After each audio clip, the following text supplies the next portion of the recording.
In this video tutorial, I'm going to show you how to use Google Forms to make a formative assessment that will go with your multimedia presentation.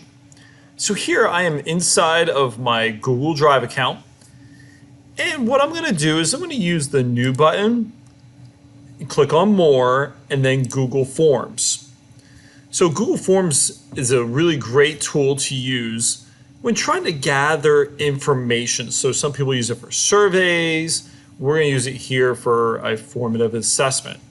So what we're going to do first is we're going to give this a name. And so there's two places to do it. I can either do it up here in untitled form, or I can just start actually in the form where it says untitled form. And I'm going to type in multimedia formative assessments. So we're just going to start with the title.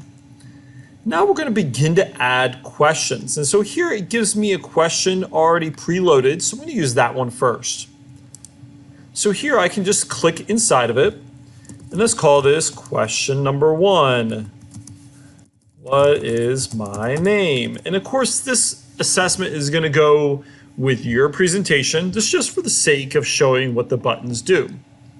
So I'm going to add some options. So this is going to be Bill. I can press enter and it will give me option 2. Nancy, press enter again. Cliff, press it again. Bob. So here I just created my first question with some answer choices. I'm going to make this required, because I want people to be able to answer the question. And inside of here, let's kind of take a look at what some of these other buttons do. So here you have multiple choice, but if you click this drop down, it will give you all kinds of different options. So checkboxes are really good if you want multiple answers. You can select from a drop down. File upload is really good as they're going to be doing things like uploading an artifact or a picture. And then you have some other things down here. Linear scale is really good if you want to rate something from 1 to 5. Multiple choice grid and checkbox grid, those are a little complicated for this video. We also have date and time here. But above multiple choice, here is short answer, so where they can type in a short answer response, or paragraph that requires multiple lines to answer it. So if I click off it, I'm going to keep it multiple choice. Some other cool features, you can add a picture for each question. So if I click on the picture icon, you can get pictures from anywhere, so you can upload one. You can also search your Google Drive account. You can do it, or you can do a Google search for a picture. And so if I want to get rid of one of these answer choices, of course I have an X to remove it. I've made it required. And so now what I'm going to do is I'm going to go on to the next question. So the way I can do this, there's a couple ways to do it. If I'm going to add another multiple choice question, I can press the duplicate button. Or what I can do is there's a little toolbar right over here. So the plus button will add a question. I can import a question from another Google form that I've done. I can add titles, pictures, videos, or sections. But for the sake of this video, we're just going to hang out here with the plus add a question. So this question, maybe we'll label this as true or false. I drive a car. And so what it does here is it also gives you suggestions. So if I click on one of the suggestions, I can click true and false, and it'll add it in there for me. I'm going to keep this multiple choice. I'm going to make this required. And now I'm going to add a third question. So for this multimedia presentation assessment, we're looking for a minimal of 3 questions. So let's go ahead and add another question. And let's make this one selects all that apply. Let me think of a good fact. Facts. I'll do facts about me. Of course, this is going to be about your multimedia presentation.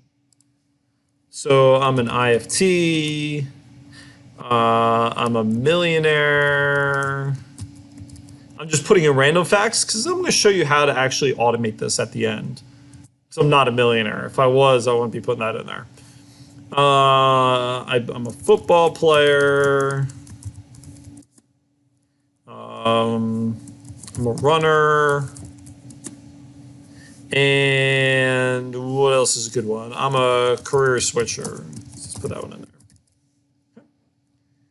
And now we're going to also make this required. And so here I've set up a 3-question formative assessment to gather some data. So here, my next step is I'm going to go ahead and I'm going to press the settings button. It's a little gear button next to send.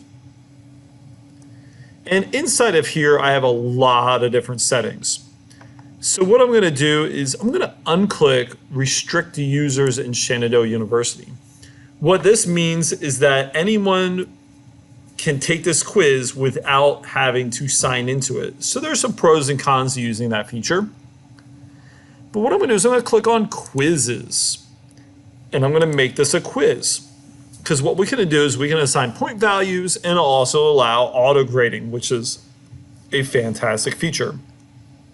There's a lot of other things inside of here. So at the end, I can have respondents can see missed questions, correct answers, or point values. But the one thing we want is just to make this a quiz and let's hit save. So now what we can do is we're going to now add point values and correct answers to each question.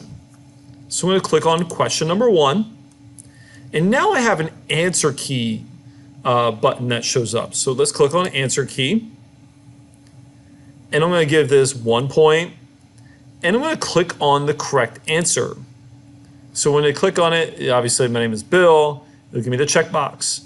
We can also add answer feedback if we want, but for the sake of this video, we're not going to do that. And I'm going to press done. So now I've added an answer key. I can see it's checked and it's worth 1 point. So I'm going to do that for the other questions here. I'm going to click on answer key. Obviously this is true. Let's give it a point and press done. And then facts about me. I'm going to click on the answer key. I'm going to make this worth 1 point.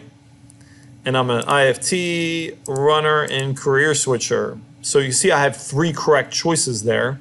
And if they only select 2, they don't get the point. So it's an all or nothing. I'm going to press done.